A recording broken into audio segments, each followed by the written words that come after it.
Bismillahirrahmanirrahim. Kulhuwallahul Allahu samad. Lam yalid walam yulad. Sorry.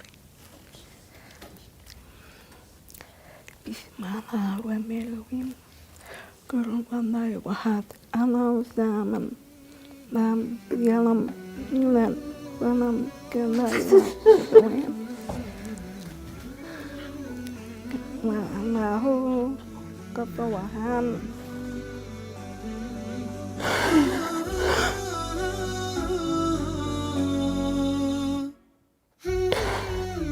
Amin.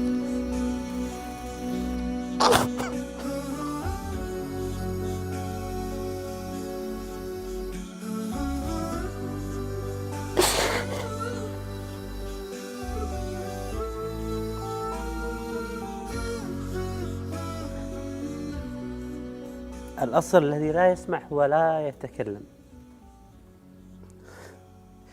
لأنه لا يسمع الحروف ولا يسمع الكلام ولا يستطيع أن يسمع أي شيء من حوله، ورغم هذا اجتهدت حتى تأخذ الحروف والكلام ممن أمامها، حتى لو قرأت سورة واحدة من القرآن. أنا ما أستطيع أكمل هذه الحلقة أصلا من أول ما واجهت هذه الإنسانة. تشعر بالخجل، كلنا نشعر بالخجل. النبي عليه الصلاة والسلام يقول بلغوا عني ولو آية، ونحن نسمع ونتكلم ونرى، والله سبحانه وتعالى أعطانا من النعم الكثيرة، وهي لا تسمع ولا تتكلم وتقول أسلم على يديها 9.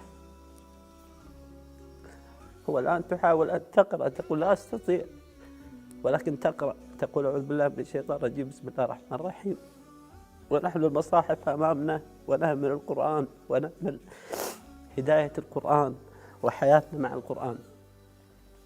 والله لا أستطيع أن أكمل هذه الحلقة، نشعر بالخجل، لا أعرف ماذا أقول صراحة.